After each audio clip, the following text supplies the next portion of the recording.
সমালোচনার মুখে রেস্টুরেন্টে বাড়তি কর প্রত্যাহার করল এনবিআর। অন্যান্য খাতের ব্যবসায়ীদের আন্দোলনের হুমকি।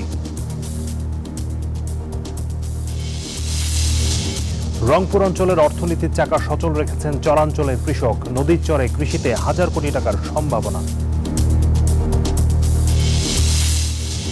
হালি পেঁয়াজ রোপণে ব্যস্ত ফরিদপুরের কৃষক। সার ও কীটনাশকের দাম বৃদ্ধি, উৎপাদন খরচ কমাতে কৃষি বিভাগের নানা পরামর্শ। স্বাগত পূবালী ব্যাংক পিএলসি বিজনেস টাইমের সঙ্গে আছি আমি হোসাইন শাহাদাত। দেখছিলেন শিরোনামগুলো, এবারে বিস্তারিত।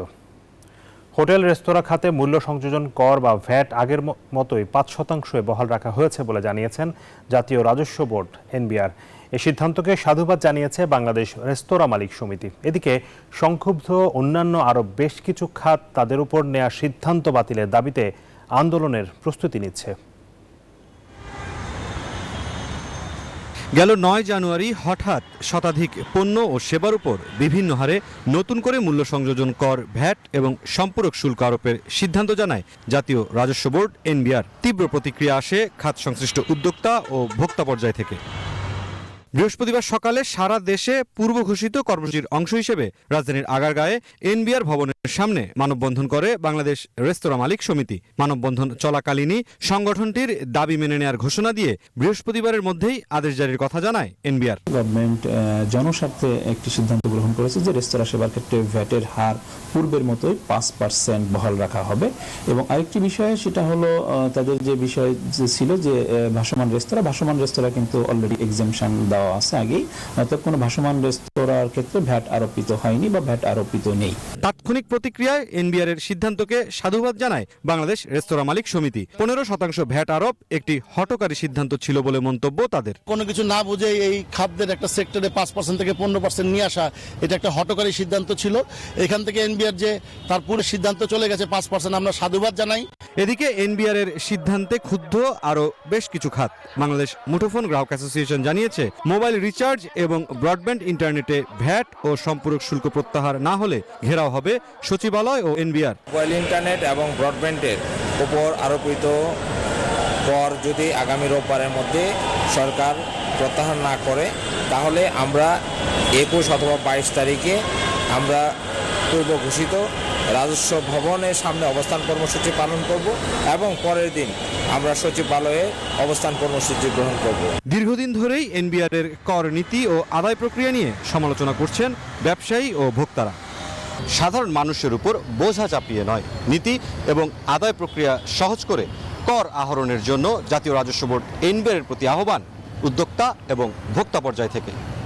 মুরসালিন হক জুনায়েদ, নিউজ 24, ঢাকা।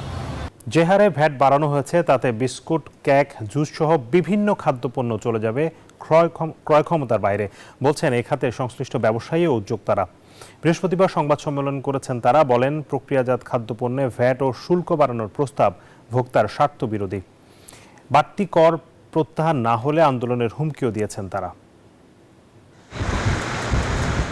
শতাধিক পণ্য সেবায় ভ্যাট এবং সম্পূরক শুল্ক বাড়ানোর প্রস্তাব করেছে অন্তর্বর্তী সরকার, যার মধ্যে বিস্কুট, কেক, জুস, আচার, চাটনি, টমেটো সস সহ বিভিন্ন প্রক্রিয়াজাত খাদ্যপণ্যের উপর 5% থেকে বাড়িয়ে 15% ভ্যাট বসানো হয়েছে। বৃহস্পতিবার রাজধানীর ঢাকা ক্লাবে সংবাদ সম্মেলনে এসে এই বাড়তি করের বোঝা প্রত্যাহারের দাবি জানালো বাংলাদেশ অ্যাগ্রো প্রসেসর্স অ্যাসোসিয়েশন বাপা। ব্যবসায়ী ও উদ্যোক্তারা বলছেন, এমনিতেই খুঁড়িয়ে খুঁড়িয়ে চলছে এই শিল্প, এখন আরও চাপে পড়তে যাচ্ছে শ্রমজীবী প্রান্তিক কৃষক ও নিম্ন আয়ের মানুষ। আজকে যখন 5 টাকা যখন বিস্কিটের উপর যখন ভ্যাট বাড়াবেন, কালকে থেকে আমি কিন্তু 2টা বিস্কিট কমাই দেব, বিকজ না হলে কিন্তু আমি সরকারের ভ্যাট দিতে পারবো না। আর আমি কিন্তু ভ্যাট অবৈধ কোনো কাজ আমার পক্ষে করা সম্ভব না। বক্তারা বলেন, 5 ও 10 টাকার কেক, বিস্কুটের মতো পণ্যেও বাড়তি ভ্যাট বসবে, যা ক্রেতা ও বিক্রেতার জন্য বাড়তি চাপ। 5 টাকার প্রোডাক্টে তো প্রফিট করার প্রশ্নই ওঠে না। অনেক সময় শুধু বাজারে যাওয়ার জন্য এটা রাখা, সেটার উপরে যদি ভ্যাট আসে তাহলে হয় এই প্রোডাক্টগুলো বন্ধ করে দিতে হবে অথবা এই কোম্পানিগুলো বন্ধ করে দিতে হবে। এফেক্টটা আসবে সেটা হচ্ছে যে আরো স্মলার প্যাক, এবং আরেকটা হচ্ছে সবচেয়ে ওয়ারিসাম সেটা হচ্ছে লো কোয়ালিটি প্রোডাক্টসের দিকে চলে যাবে। এই সমস্যাগুলোকে ওভারকাম করার জন্য আমাদের সুযোগ সুবিধা না দেওয়ার পরিবর্তে যদি উইথড্র করে আরও করের বোঝা চাপানো হয়, ইট ইজ কাউন্টার প্রোডাক্টিভ। এক সপ্তাহের মধ্যে এই বাড়তি করের সিদ্ধান্ত প্রত্যাহারের দাবি জানান উদ্যোক্তারা, নইলে রাস্তায় নামার হুমকি দিয়েছেন তারা। এই যে ভ্যাট বা ট্যাক্সের কথা বলেছে, এটা ইমিডিয়েটলি উইথড্র করা উচিত, এবং উইথড্র করলে লাভ হবে কি, আমাদের যে কনসিস্টেন্সিটা থাকবে, এই ইন্ডাস্ট্রিটা গ্রো করবে, প্রসেস ফুডের আরও নতুন নতুন ইনভেস্টমেন্ট আসবে। যদি সরকার না মানে তাহলে আমরা শিল্প কারখানা বন্ধ করে দিতে বাধ্য হব, আমরা এই ছাড়া কোনো উপায় নেই, আমরা রাস্তায় নামব। একই সাথে গ্যাসের দাম বৃদ্ধির সিদ্ধান্ত থেকেও সরে আসার দাবি জানান তারা। রিয়াদ সুমন, নিউজ 24, ঢাকা। এদিকে ভ্যাট নিয়ে ব্যবসায়ী এবং সাধারণ মানুষের আলোচনার মধ্যে ওষুধ এবং পোশাক সহ অতি প্রয়োজনীয় কয়েকটি পণ্যের ভ্যাট না বাড়ানোর সিদ্ধান্ত নিয়েছে সরকার। বিকেলে ক্রয় সংক্রান্ত উপদেষ্টা পরিষদের বৈঠক শেষে অর্থ উপদেষ্টা ডক্টর সালেউদ্দিন আহমেদ জানিয়েছেন, রাজস্ব আয় বাড়াতে 63টি পণ্যের উপর ভ্যাট বাড়ানোর সিদ্ধান্ত হয়েছিল, তবে সরকার এখন তা পুনর্বিবেচনা করছে। অত্যাবশ্যকীয় পণ্য ছাড়া অন্য পণ্যের উপর ভ্যাট বাড়ছে না আর।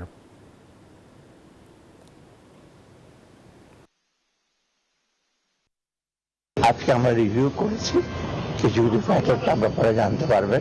তাদের সাজসে অত্যাবশ্যক জিনিস, অত্যাবশ্যক না কিছু কিছু রেস্টুরেন্টের উপর আমরা বলেছি, তারপরে ওষুধের ব্যাপারে, তারপরে আপনার আরো কয়েকটা ওরা দেখতে পারেন মোটামুটি 700। দেশের প্রধান পুঁজিবাজার ঢাকা স্টক এক্সচেঞ্জ এবং চট্টগ্রাম স্টক এক্সচেঞ্জে সূচকের পতনে লেনদেন শেষ হয়েছে। পাশাপাশি উভয় শেয়ার বাজারেই কমেছে লেনদেন। বৃহস্পতিবার সপ্তাহের পঞ্চম ও শেষ কার্যদিবস শেষে ডিএসইতে কমেছে সবকটি সূচকের মান। প্রধান মূল্যসূচক ডিএসই এক্স 8 পয়েন্ট কমে অবস্থান নেয় 5133 পয়েন্টে। আগের কার্যদিবসের তুলনায় লেনদেনও কমেছে 43 কোটি 8 লাখ টাকা। এছাড়া এদিন লেনদেন হওয়া শেয়ার ও মিউচুয়াল ফান্ড ইউনিটের মধ্যে দাম বেড়েছে 144টির, কমেছে 196টির এবং অপরিবর্তিত রয়েছে 62টি কোম্পানির শেয়ারের দর। অন্যদিকে দেশের অপর পুঁজিবাজার সিএসইতে সার্বিক সূচক কমেছে 37 পয়েন্ট। পাশাপাশি আগের কার্যদিবসের চেয়ে লেনদেন কমেছে 4 কোটি 68 লাখ টাকা।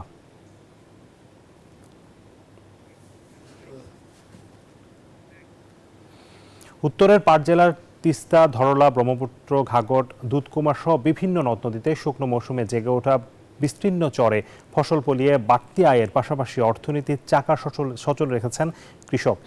এবছর প্রায় 1 লাখ হেক্টর আয়তনের চরে 1000 কোটি টাকার ফসল উৎপাদনের আশা কৃষি বিভাগের। রেজাউল করিম মানিকের প্রতিবেদনে বিস্তারিত। প্রতিবছর রংপুর অঞ্চলে বন্যা ও নদী ভাঙ্গনে নিঃস্ব হয়ে পড়েন হাজার হাজার মানুষ। আবার শুকনো মৌসুমে নদীর বুকে জেগে ওঠা চরে সোনালী ফসল ফলিয়ে মুখে হাসি ফোটে তাদের। চর ইনশাল্লাহ আগের চাইতে এখন অনেক ভালো, কারণ মাঝে মাঝে পলি পড়ায়, চরের জমি উর্বর হয়ে গেছে, আর এখন চরের কৃষকরা ইনশাল্লাহ মোটামুটি ভালো আবাদ করে। চর এখন সবুজের আবরণে মোড়ানো। চরের জমিতে চাষ হচ্ছে আলু, ভুট্টা, গম, বাদাম, তিল সহ বিভিন্ন শাকসবজি। চরে ফসল চাষ করে স্বাবলম্বী হচ্ছেন চাষিরা। যেভাবে চলছি আমরা আগের থেকে অনেক উন্নত। মানে চরের মধ্যে এখন ফসলও ভালো হয়, মনে করেন লোকজনও বেশি বেশি কাজকর্ম করে, আমরাও করি, নাকি দিয়ে বাচ্চা আমাকেও প্রতিপালন করি। কৃষি বিভাগ বলছে চরের জমিতে ফসল ফলিয়ে গ্রামীণ অর্থনীতিকে সচল রেখেছেন কৃষক। এবারও ভালো ফলনের আশা। তাদের উৎপাদন খরচ যাতে কিছুটা কম হয় সেই বিবেচনায় আমরা প্রণোদনা যেমন দিয়েছি, পাশাপাশি সকল শ্রেণীর কৃষককে এই চরাঞ্চলে আমরা টেকনিক্যাল সাপোর্ট এবং ফসল উৎপাদনের জন্য যখন যে ধরনের পরামর্শ দেওয়া দরকার সেই পরামর্শগুলো দিয়ে যাচ্ছি। কৃষি বিভাগের তথ্য মতে রংপুরের 5 জেলার বিভিন্ন নদ নদীতে 735টি চর রয়েছে। চরে আবাদযোগ্য 1301 হেক্টর জমিতে 1200 কোটি টাকার ফসল উৎপাদনের লক্ষ্যমাত্রা নির্ধারণ করা হয়েছে। উত্তরে চরের ফসলে ঘুরে দাঁড়িয়েছে গ্রামীণ অর্থনীতি। কৃষকরা বলছেন যদি সরকার সঠিকভাবে নজর দিত তাহলে গ্রামীণ অর্থনীতির চাকা ঘুরে দিত এই চরের ফসল। তাই সরকারের দৃষ্টি আকর্ষণ করেছেন তারা বলছেন চরের উর্বর জমিতে স্বর্ণ ফলিয়ে তারা এখন স্বাবলম্বী। রেজাউল করিম মানিক, নিউজ 24, তিস্তা চর, রংপুর। হালি পেঁয়াজ রোপণে ব্যস্ত ফরিদপুরের কৃষক। গেল বছর ভালো দাম পাওয়ায় লক্ষ্যমাত্রার চেয়ে বেশি জমিতে পেঁয়াজ আবাদ করছেন তারা। যদিও সার ও কীটনাশকের দাম বৃদ্ধি পাওয়ায় এবছর উৎপাদন খরচ বেড়েছে অনেক। আর উচ্চ ফলনশীল উন্নত জাতের পেঁয়াজ আবাদ এবং পেঁয়াজ সংরক্ষণের মাধ্যমে উৎপাদন খরচ কমিয়ে আনা সহ বিভিন্ন পরামর্শ দিচ্ছে স্থানীয় কৃষি বিভাগ। খায়রুজ্জামান সোহাগের তথ্য ছবিতে ডেস্ক রিপোর্ট। ব্যস্ত হাতে পেঁয়াজের চারা রোপণ করছেন কৃষক। ভোর থেকে সন্ধ্যা পর্যন্ত চলে এই বপন কাজ। গেল বছর পেঁয়াজের ভালো দাম পাওয়ায় এবছর বেশি জমিতে পেঁয়াজ আবাদ করছেন তারা। জেলার নগরকান্দা, সালথা, ভাঙ্গা ও চরভদ্রাসন উপজেলায় পেঁয়াজ রোপণ হচ্ছে। এবছর উচ্চ ফলনশীল জাতের লালতির, তাহিরপুরি, সুখসাগর, বাড়ি এক জাতের পেঁয়াজ আবাদ হচ্ছে। আমি গত বছর 1 বিঘে জমি করছি, আবার খরচ হয়েছে 1 লাখ টাকা, পেঁয়াজ হয়েছে 100 মন, তাতে বিক্রি করছি 2,20,000 টাকা। এবার যে দামটা পাইছি তাতে ধরেন যে আমরা যেখানে যে 1 পাহি লাগাইতো সে 5 পাহি লাগাইতেছে। পেঁয়াজ রোপণ মৌসুমে শ্রমিকের দাম বেশি থাকায় অনেকেই অন্যের জমিতে কাজ করছেন। আমরা 4 থেকে 500 টাকা প্রতিদিন রোজ পাচ্ছি। আমার বাজারে হোটেল আছে, আমি সকালবেলা কিছু সময় হোটেলের নাস্তা বিক্রি করেও এই যে পেঁয়াজ লাগাতে চলে আসছে। তবে রোপণ মৌসুমের শুরুতেই সার, কীটনাশক ও শ্রমিকের দাম ভালো পাওয়ায় উৎপাদন খরচও বাড়ছে দ্বিগুণ। আর তাই বিদেশ থেকে পেঁয়াজ আমদানি বন্ধ সহ ন্যায্য দাম নির্ধারণের দাবি তাদের। 15 থেকে 2,000 টাকা কিনতে হয়, তাহলে আমরা এই যে বাড়তি খরচটা আমরা এটা পাবো কোথায়? আমরা যদি 2,000 থেকে 3,000 টাকা না পাই তাহলে কৃষকের অর্জনে মাথায় বাড়ে আমাদের। উচ্চ ফলনশীল উন্নত জাতের পেঁয়াজ আবাদ এবং সংরক্ষণের মাধ্যমে উৎপাদন খরচ কমিয়ে আনা সহ নানা পরামর্শ দিচ্ছে স্থানীয় কৃষি বিভাগ। বেশ কিছু নতুন নতুন ইনোভেশন আছে, যেমন ব্লোয়ারের মাধ্যমে পেঁয়াজ সংরক্ষণ। এটা যদি সংরক্ষণ করা যায় তাহলে 4 থেকে 5% আমরা লস এর মধ্যে হয়ে যায় এবং বিশাল পরিমাণ যে লস এটাকে সাশ্রয় করা সম্ভব। ফরিদপুর জেলায় এবছর 36,140 হেক্টর জমিতে হালি পেঁয়াজ আবাদের লক্ষ্যমাত্রা নির্ধারণ করা হয়েছে, যা থেকে প্রায় 5,75,000 মেট্রিক টন পেঁয়াজ উৎপাদনের আশা করছে কৃষি বিভাগ। Desk report, news 24। পঞ্চগড়ে বাগান থেকে কাঁচা চা পাতা সংগ্রহ, সরবরাহ এবং চা উৎপাদন বন্ধ ঘোষণা করেছে সরকার। প্রতি বছর শীত মৌসুমে ডিসেম্বর থেকে ফেব্রুয়ারি পর্যন্ত চা উৎপাদন বন্ধ থাকে। বাংলাদেশ চা বোর্ড সূত্র জানায়, শীত মৌসুমে চা বাগান পুনিং করে চাষিরা, অন্যদিকে কারখানা পরিশোধন করে কারখানা মালিকরা। শীতের কারণে চা বাগানে নতুন পাতা কম আসে, এজন্য এই 3 মাস চা উৎপাদন বন্ধ থাকে। চাষিরা বর্তমানে চা বাগান পুনিংয়ের কাজে ব্যস্ত।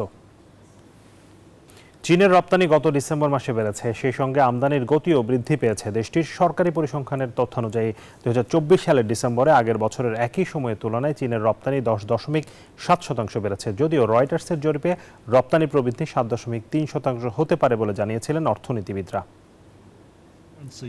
দর্শক, এই ছিল মোবাইল ব্যাংক পিএলসি বিজনেস টাইমে। আরও সংবাদ ও বিশ্লেষণ জানতে ভিজিট করুন news24bd.tv। এতক্ষণ সাথে থাকার জন্য ধন্যবাদ সবাইকে।